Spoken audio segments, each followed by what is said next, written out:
जो सत्कर्म हमको बता दे क्या है। वैसे नारद जी तो बहुत ज्ञानी हैं, भगवान के मन हैं, पितामह के पुत्र हैं, ब्रह्मा जी के परम पिता ब्रह्मा जी के पुत्र हैं। अब वे घूमने लगते हैं। साधु नाम दर्शनम लोके सर्व सिद्धि करम परम। साधु ऐसा चाहिए जैसे सूप सुहाय, अनेक अनेक प्रकार से कहा गया। भक्ति मैया आकाशवाणी में जो उन्होंने सुना था सत्कर्म, उसके बारे में सारी कहानी वहां अपने भैयाओं से उन्होंने कह सुनाया।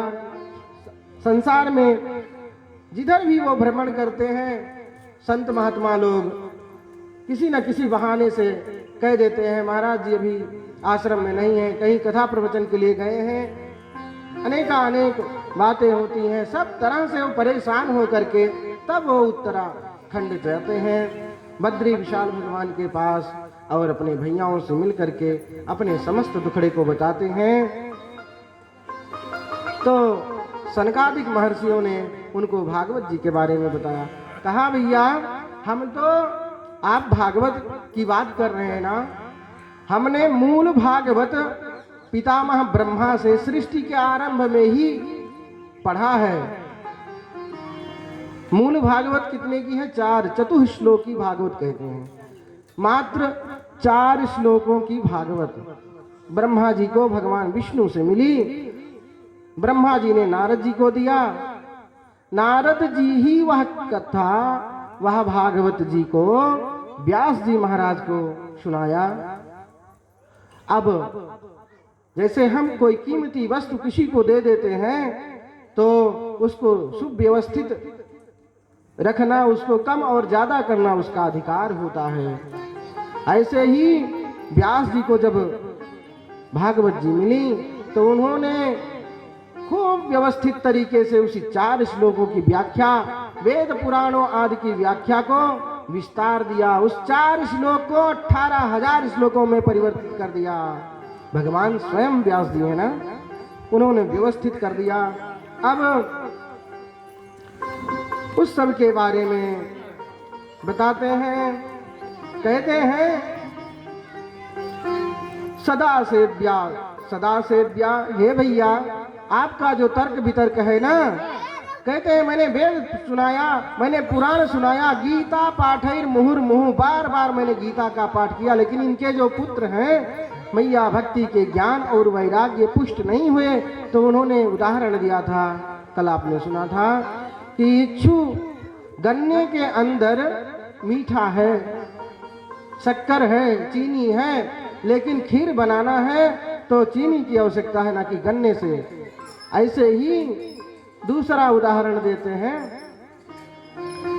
दूध के अंदर ही घी है, लेकिन पूड़ी बनानी है, मालपुआ बनाना है तो दूध से नहीं बनेगा, घी से। और भागवत जी के बारे में कहते हैं, भागवत जी तो कथासार हैं, इसमें इस फल में भागवत रूपी रसामृत में कोई गुठली और छिलका नहीं है। अनेक प्रकार का उदाहरण दे दे करके उनको समझाते हैं और नारद जी महाराज मान जाते। कहते हैं भैया मैंने स्वतः तो बहुत विचार किया, लेकिन मुझे इसके बारे में जानकारी नहीं हो पाई। नारद जी कोई अज्ञानी नहीं है, संसार को बता देना चाहते हैं। पुस्तकें दुकानों पर बहुत मिलती हैं, वही आप अपने आप से पढ़ लीजिए। एक हमारे बहुत ही नजदीकी मिश्रा जी हैं रायबरेली के, वो लोगों को पीएचडी कराते हैं, मैं भी इसका छात्र हूँ। कालिदास जी के कुछ श्लोकों को, मतलब सामान्य श्लोकों के बारे में बहुत अध्ययन रखते हैं, कविता आदि भी कहते हैं, प्रोफेसर हैं। कहते हैं महाराज जी हम वही कथा अपने आप से, वही श्लोक, उसकी व्याख्या, उसका शब्दार्थ खोजते हैं तो कुछ अलग अर्थ आता है। और कथा पुराणों में महात्माओं संतों के साथ में जाते हैं, गुरुजनों के पास कभी जाते हैं तो उसी का अलग भाव प्रकट हो जाता है, बड़ा आनंद आता है। महाराज जीवन मेरा बीत गया, 60 साल के होने वाले हैं, इसी को पढ़ते पढ़ते, इसी का बार बार चिंतन करते करते, लेकिन वहाँ अर्थ नहीं मिलता है। तो सत्संग में अनेक अनेक प्रकार के भगवान की कृपा से जैसे मन में भाव आया वैसे आपके पास पहुंच गया, क्योंकि श्रुति स्मृति ममई आज्ञा, भगवान की आज्ञा, भगवान की इच्छा से स्मृति और विस्मृति हो जाती है। तो जैसी उनकी इच्छा वैसे मुंह से निकलता है। तो कहते हैं भैया भागवत जी के बारे में आपने हमें बहुत कुछ कह सुनाया, द्रव्य यज्ञ, योग यज्ञ, स्वाध्याय यज्ञ आदि बहुत यज्ञों के बारे में मैंने सुना था। आज मैं सप्ताह ज्ञान यज्ञ के बारे में सुन रहा हूँ। कहते भैया सत्कर्म सूचको कर्म, ये जो सप्ताह ज्ञान यज्ञ की विधि है इसके बारे में हम कुछ जानना चाहते हैं। सदा सेव्या श्रीमद् भागवती कथा यस्या श्रवण मात्रेण हरिश्चित्तम समाश्रयेत। भैया ये भागवत जी जो है ना, आप इनका श्रवण करेंगे तो आपके हृदय में श्री हरि साक्षात विराजमान हो जाएंगे। अनेक प्रकार से नारद जी और सनकादिक ऋषियों का आपस में वार्तालाप हो रहा है। कहते हैं साक्षात देवकी पुत्र ही श्री हरि श्री कृष्णचंद्र ही तो हैं। बात होते होते सबको अपने भैयाओं को हाथ जोड़ करके प्रणाम करते हैं। आपका तो दर्शन ही अनेक अशुभों को खत्म कर देने वाला है, अनेक प्रकार का पुण्य देने वाला है। कहते हैं बिनु सत्संग विवेक न होई, राम कृपा बिनु सुलभ न होई। बिनु सत्संग विवेक न होई, जन सत्संग विवेक न होई।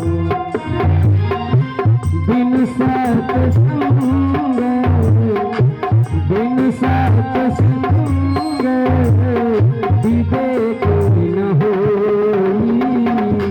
राम कृपा बिनु सुलभ न सोई। राम कृपा बिनु सुलभ न सोई। कहते हैं नारद जी महाराज भैया आप जैसे भीतराग महात्माओं का दर्शन करके, आपके श्रीमुख से सुन करके मुझे बड़ी शांति मिली।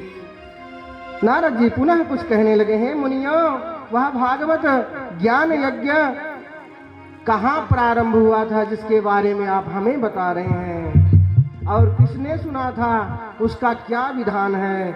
सनत कुमार सनकादिक महर्षि कहने लग गए भैया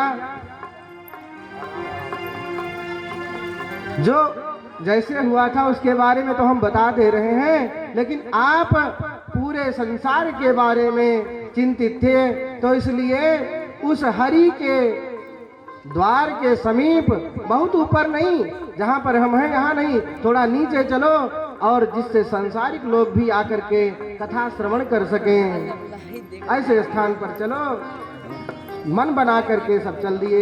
हरि का जो द्वार है, हरिद्वार में आनंद नामक तट पर सब आ गए और वहाँ भगवान की कथा की चर्चा होने लग गई। कहते हैं जैसे भगवान की चर्चा का नाम सुने कि यहाँ भगवान की कथा होने वाली है, तो कहे भैया कथा होने वाली है तो उसका कुछ प्रचार प्रसार होना चाहिए।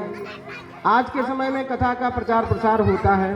लोग कहते हैं भैया ये कहाँ विधान है, इतना रुपया हम कहाँ से खर्चा करी, होल्डिंग लगाई, सब देश विदेश में होकर प्रचार करी कि सब लोग कथा सुने आवे। लेकिन ये प्राचीन काल में नारद जी ने क्या किया, जैसे उन्होंने देखा, दिन तारीख पढ़ा, वो तुरंत घूम घूम करके भूर लोके, महर लोके, सत्य लोकस तथैवचा, तीनों लोक में वो घूम घूम करके भगवान की अमृतमयी रसमयी कथा का प्रचार करने लग गए। उस समय होल्डिंग नहीं लगती थी, बैनर नहीं छपता था ना, तो नारद जी स्वयं घूम घूम करके भगवान के नाम का गुणानुवाद करते करते सब जगह घूम घूम करके प्रचार प्रसार किया। इसलिए कथा का प्रचार करना चाहिए, सबको आमंत्रित करना चाहिए, सबको बुलाना चाहिए। तो नारद जी महाराज प्रचार किए। अब जो जैसे सुने, सब बड़े बड़े लोग, छोटे छोटे लोग सब आने लग गए। कहते हैं यत्र भागवती वार्ता तत्र भक्त्यादिकं व्रजेत, कथा शब्दम समाकर्ण्य तत्रिकं करुणाय देवीया। जो भगवान के भक्त थे, जैसे ही सुने कि हमें भागवती कथा, भगवान की अमृतमयी कथा मिलेगी, तुरंत तैयारी करने में लग गए। चाहे जैसे भी करके मुझे वहां जाना है, उतना दिन रहना है, भगवान की अमृतमयी कथा का रसपान करना है, ऐसे सब विचार करके आने लग गए। सूत जी महाराज कहते हैं भैया, जो आ रहे थे कैसे आ रहे थे? दौड़े दौड़े आ रहे थे, भागे भागे आ रहे थे। दौड़ता भागता कौन है? छोटे लोग, युवा लोग। लेकिन वो युवा नहीं थे। कहते हैं भृगुर वशिष्ठ च्यवनश्च गौतमो मेधा तिथिर देवल देवरातौ रामस्तथा गाधि सुतश्च साकलो मृकंड पुत्राजित पिप्पलादाह। भैया, जिनका नाम लिया जा रहा है ना, कई कई हजार हजार वर्षों तक तपस्या करने वाले संत महात्मा लोग हैं, जो समाधि में जाकर के भगवान श्री हरि का ध्यान करते हैं। वह सब लोग भी सब अपनी ध्यान धारणा समाधि को छोड़ करके हरि के द्वार में आ रहे हैं। कह रहे भैया, ये ही सब नहीं आए, इनके साथ में तो गंगाद्याः सरितास्तत्रा पुष्कराणि सरांसि च क्षेत्राणि च दिशः सर्वाः दंडकादि दिवनानि च।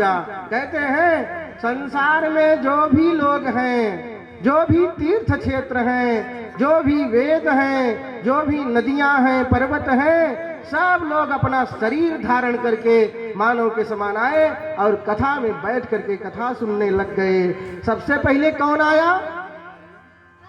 जो भगवान के परम प्रिय भक्त थे, वैष्णव लोग आए। वैष्णव लोग में गिनती सुना दिए पहले लाइन में। भृगु जी आए, वशिष्ठ च्यवन गौतम मेधा तिथि देवल परशुराम विश्वामित्र मार्कंडे दत्तात्रेय पिप्पलाद याज्ञवल्क व्यास पाराशर आदि सब महर्षि चले आए।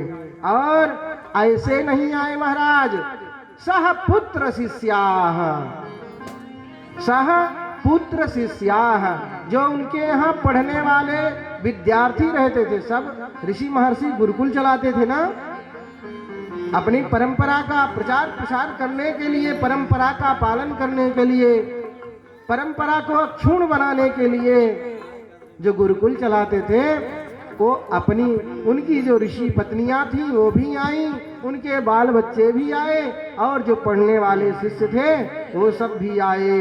ऐसे ही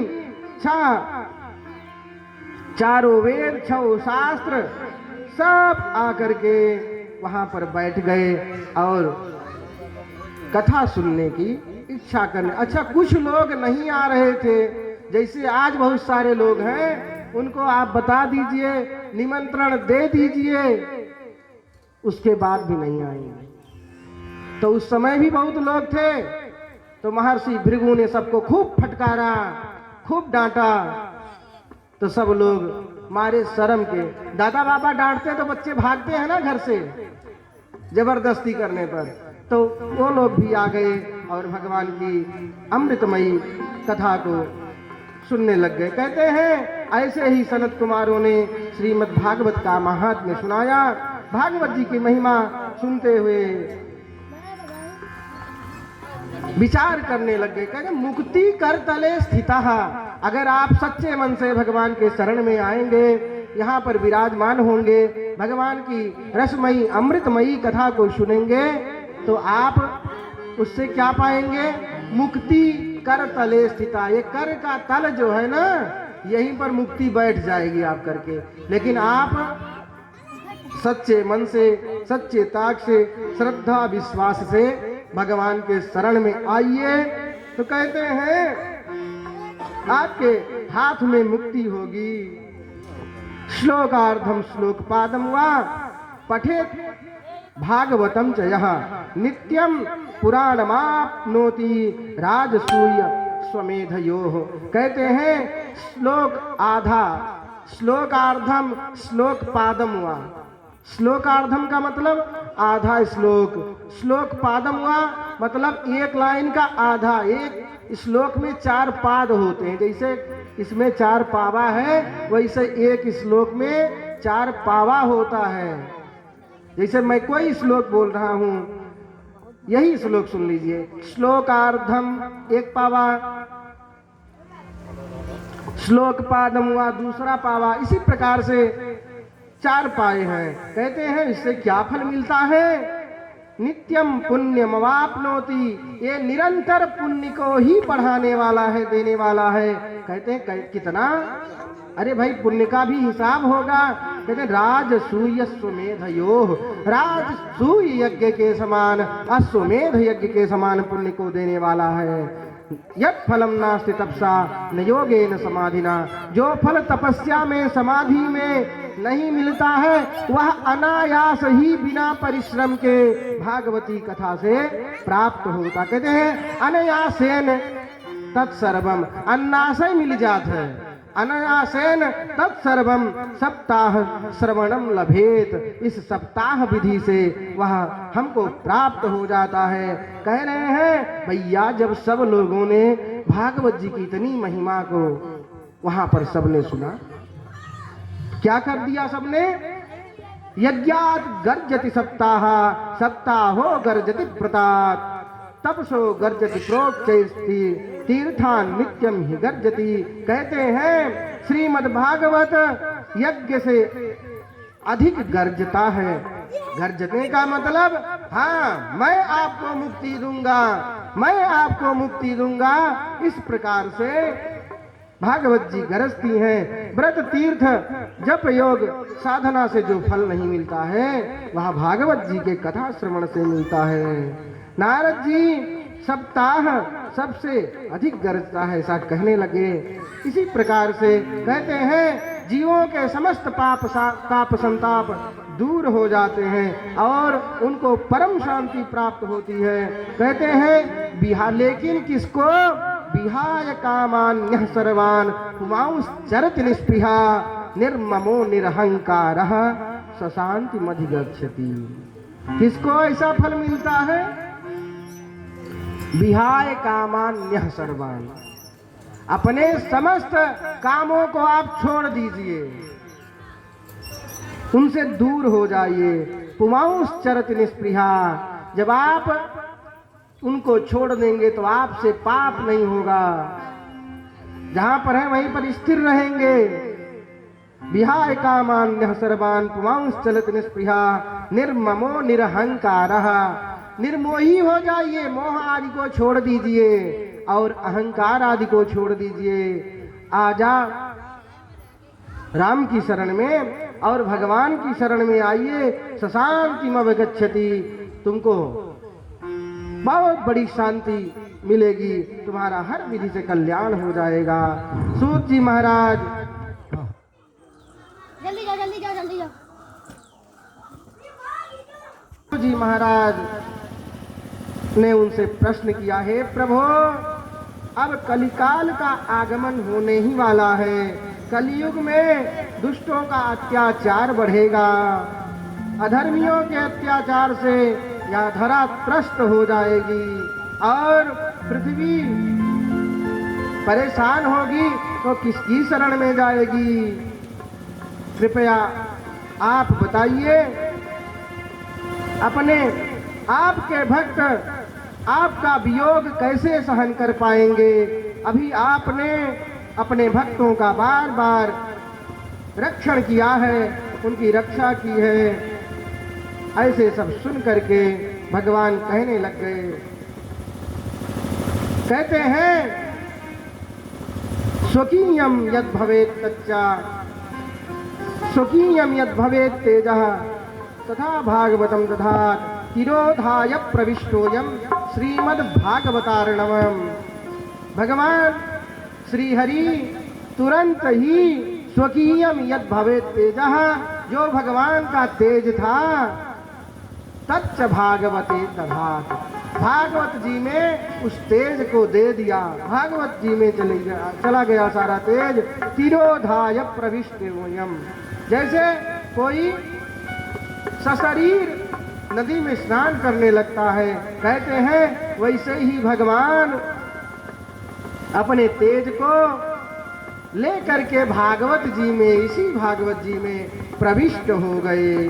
कैसे? तिरोधाय प्रविष्टोऽयम् श्रीमद्भागवतार्णवम्। जैसे भागवत रूपी समुद्र में भगवान समाहित हो गए। ये सब वृत्तांत कह करके सुनाया। जब से भगवान भगवत जी में समाहित हो गए, कहते हैं भगवान की शब्दमयी मूर्ति है भागवत जी। इसमें 12 स्कंध हैं, 18,000 श्लोक हैं, 335 अध्याय हैं। कहते हैं जो भगवान के इस कथा को सुनते हैं उनका समस्त पाप ताप संताप नष्ट हो जाता है और दरिद्र आदि जो दुख देने वाली वृत्तियां हैं सब दूर हो जाती हैं।